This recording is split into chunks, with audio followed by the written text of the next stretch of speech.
Everyone loves the beginning. I used to think my problem was lack of talent. That's what I told myself for years. It was easier to believe I just hadn't found my thing yet. But the truth was much harder to admit. I started a lot of things. I just didn't finish them. Looking back now, my life felt like a collection of beginnings. Exciting beginnings. Promising beginnings.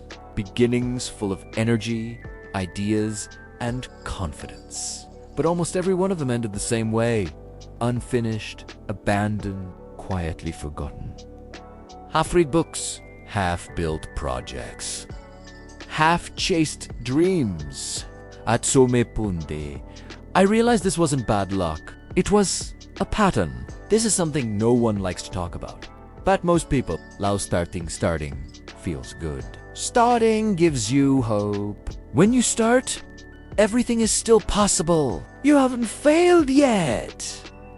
No one can criticize results because there are no results. You're safe in potential. That's why beginnings are addictive.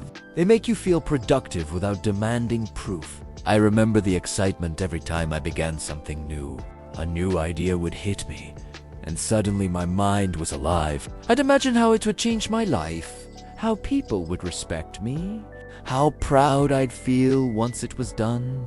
That excitement felt like motivation, and I confused motivation with progress. I thought feeling inspired meant I was moving forward. Primera, ha, hua, e. The problem always showed up in the same place. Te mi del. At first, everything was fresh. My energy was high. Primera worked fast. People noticed. They'd say things like, "You're really good at this," or "This could turn into something big." Those words fed me, but then the novelty faded. The work became repetitive, boring, slow. Mistakes appeared. Doubt crept in. And suddenly, the thing I loved starting didn't feel exciting anymore. That's when my mind would start looking for exits. A new idea would appear out of nowhere. Something easier. Something more interesting. Something that promised that same rush I felt at the beginning.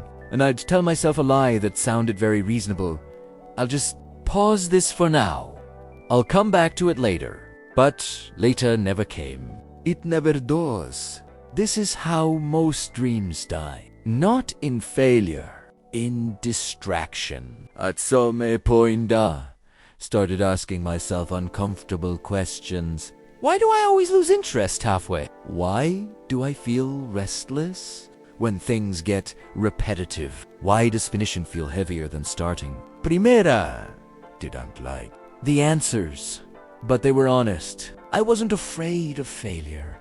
I was afraid of commitment. Finishing meant responsibility. Finishing meant judgment. Finishing meant I couldn't hide behind potential anymore. I began to notice how this pattern showed up everywhere.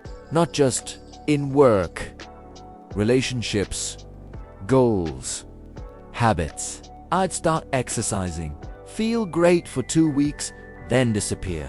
I'd start learning something new, buy the books, watch the videos, then stop.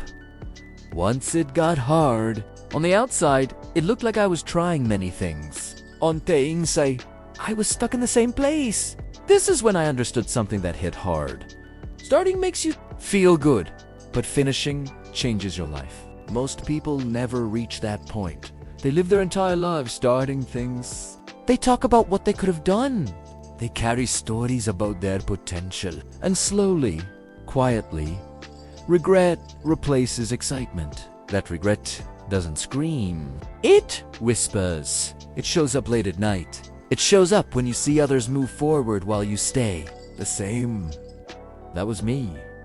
I didn't lack ideas. I didn't lack ability. I lacked one skill that almost no one teaches, the skill of finishing.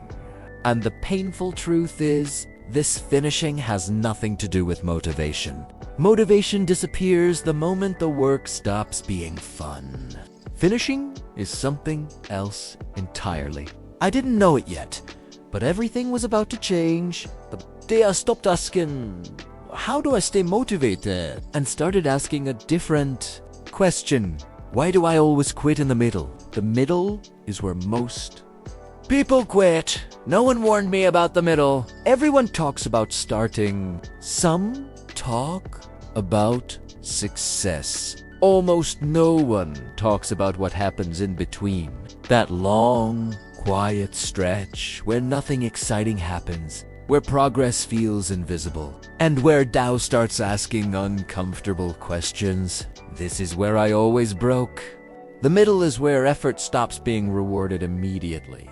At the beginning, every small action feels powerful. You see change fast. You feel progress.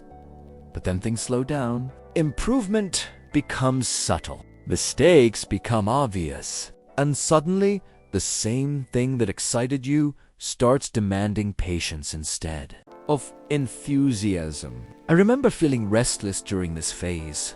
I'd sit there working and think, is this even going anywhere? I'd compare myself to others who seemed to move faster. That comparison poisoned my focus. Instead of finishing what was in front of me, my mind wandered towards escape routes. This is when I learned something important about how mindset shapes your life. My mindset was addicted to stimulation, not progress. I didn't want results, I wanted excitement. And excitement doesn't build anything lasting. Negative thoughts showed up fast in the middle. You're wasting time. You chose the wrong thing. You're not good enough. At first, I believed them. I thought something was wrong with me, but the truth was simpler. I had reached the part where discipline matters more than desire. Understanding how to control negative thoughts didn't mean silencing them. It meant recognizing when they appeared. They always came at the same moment when the work stopped being fun. That realization was uncomfortable, but freeing. It meant I wasn't broken. I was just human. The middle doesn't test your talent. It tests your patience. This is also where most people start lying to themselves. They don't say, I quit. They say, I'm taking a break. They say, I'll come back later. They say, I need a better plan. But deep down, it's the same thing. Avoidance. I avoided finishing because finishing removes excuses. When something is done, it can be judged. It can be criticized. It can fail publicly. But when it's unfinished, it stays perfect in imagination. That's why unfinished dreams feel safer than finished attempts. This part of my journey became a positive thinking story with moral, but not the kind people expect. The moral wasn't stay positive, it was stay present. The middle doesn't need motivation, it needs endurance. Once I understood that, the middle stopped feeling like an enemy. It became a signal, a sign that I was exactly where I needed to be. Why motivation always fails you for a long time. I blamed motivation. I thought I just needed more of it. Better routines, better quotes, better inspiration. I watched videos, read posts, saved phrases that promised to keep me fired up. And for a moment, they worked. I'd feel energized, ready, capable. Then a few days later, nothing. That's when I finally understood something that changed the way I see everything.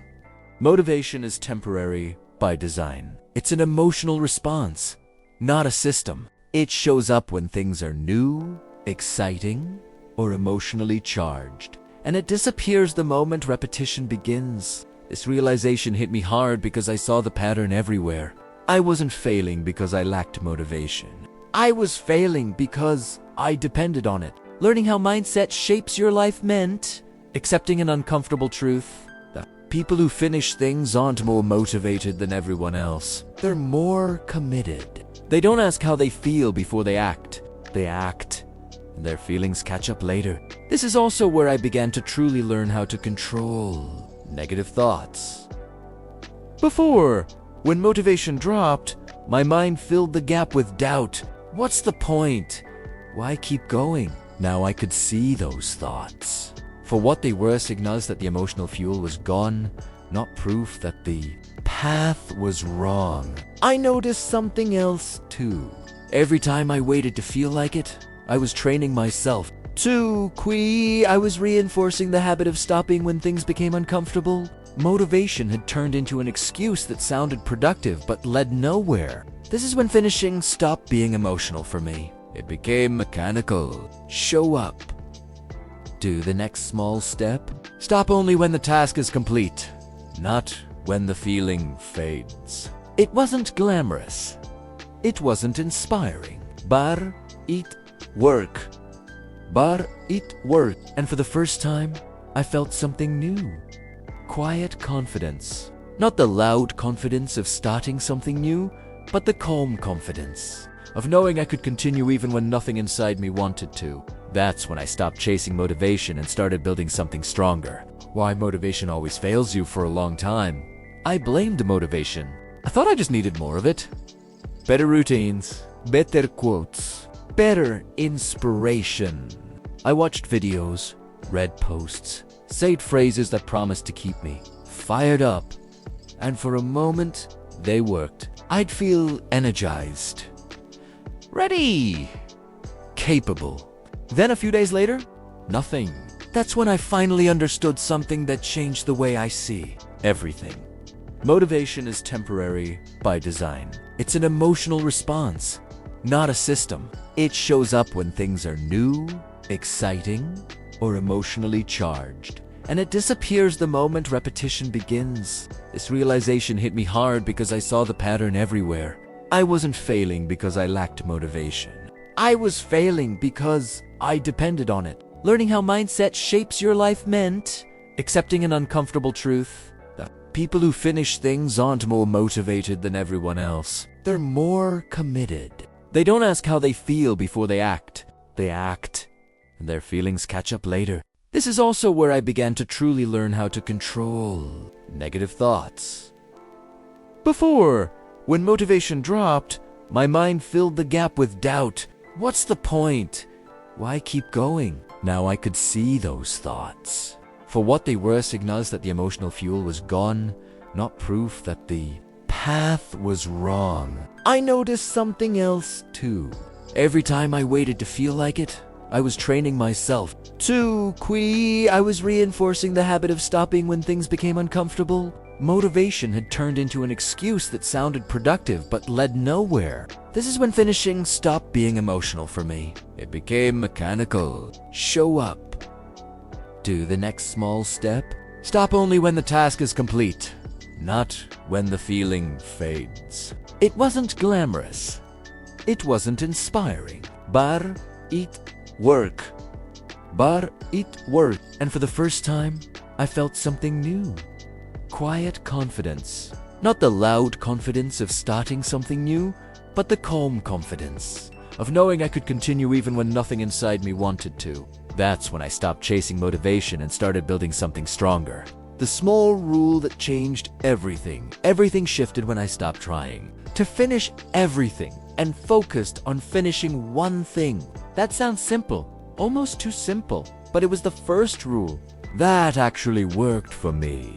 Before that, I overwhelmed myself. I'd look at an unfinished project and think about how much work was left. That thought alone was enough to shut me down. So, instead of moving forward, I'd start something else. Something smaller. Something new. And the cycle continued. The rule I learned was this: touch the same project every day until it's done.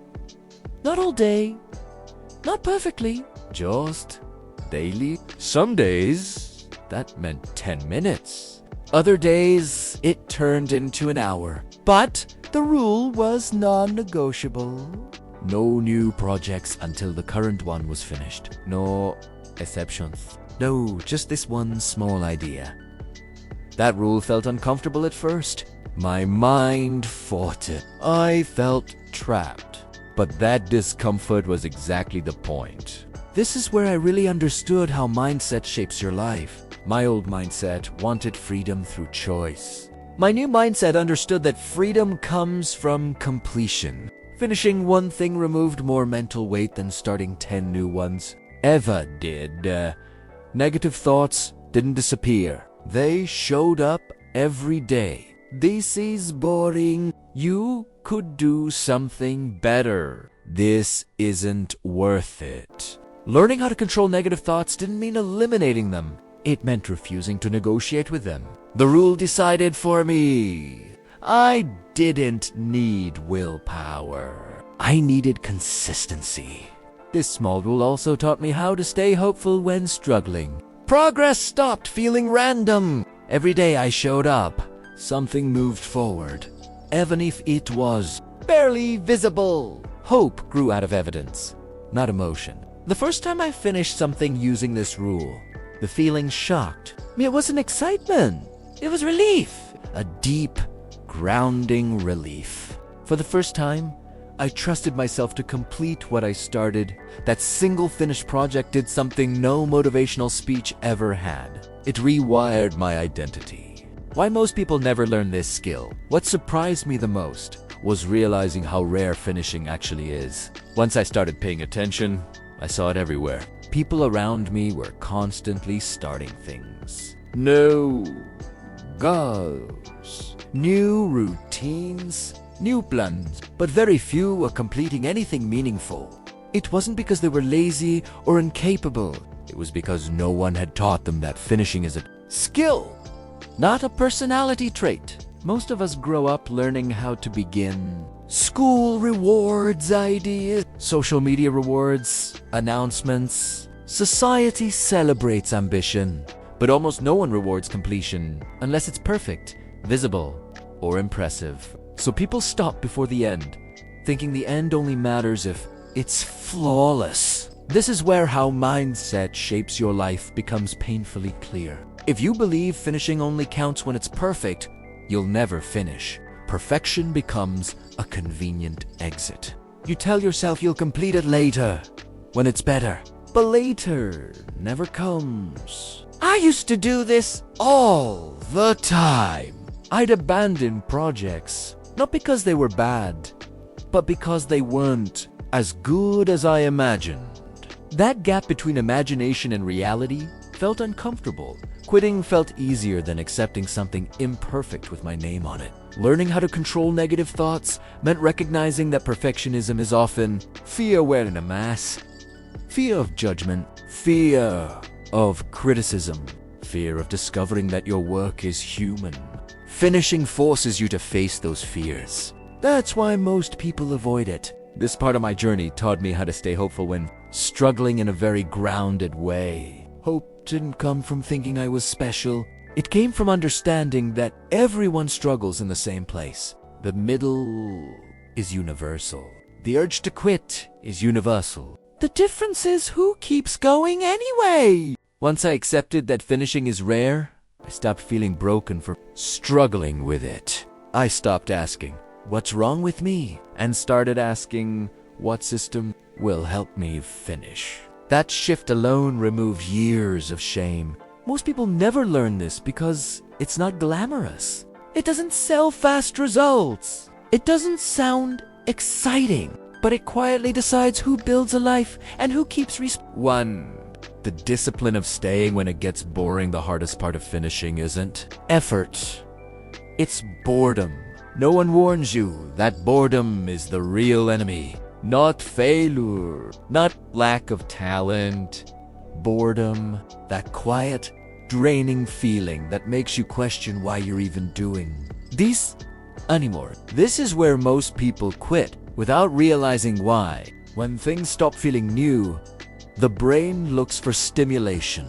It wants novelty, not progress. That's why starting feels exciting and finishing feels heavy. Understanding this helped me see how mindset shapes your life in a very practical way. If your mindset is trained to chase excitement, you'll abandon anything meaningful before it pays off.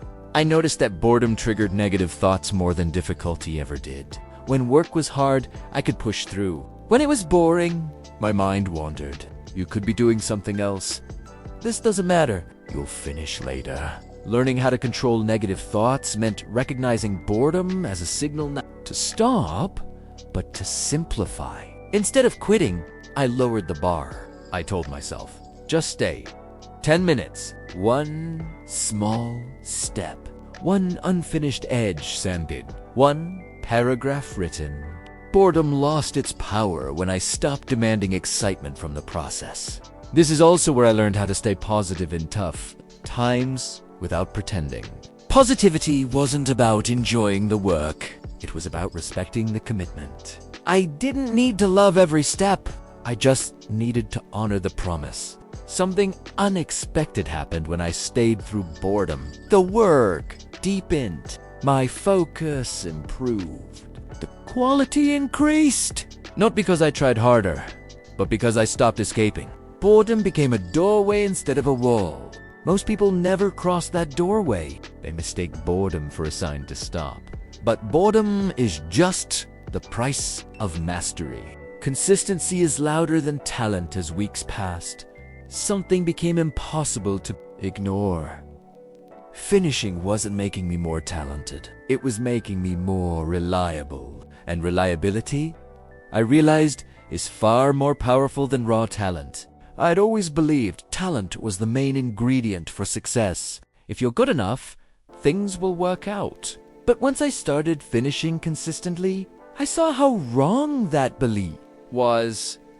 I met people who were incredibly talented but stuck, and I saw others, less gifted, moving forward simply because they completed what they started. This is a brutal but freeing truth about how mindset shapes your life. Talent creates potential. Consistency creates results. The world doesn't reward what you could do. It rewards what you actually Finishing taught me how to stay hopeful when struggling in a grounded way. On days when I felt behind or inadequate, I didn't spiral anymore. I reminded myself, I show up. Finish. That identity carried me through moments where confidence alone would have failed. Negative thoughts still appeared, but they changed tone.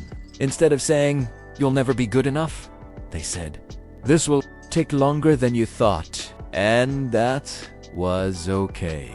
Learning how to control negative thoughts didn't mean eliminating them. It meant not letting them decide my actions. One finished project led to another. Not quickly, not magically, but steadily.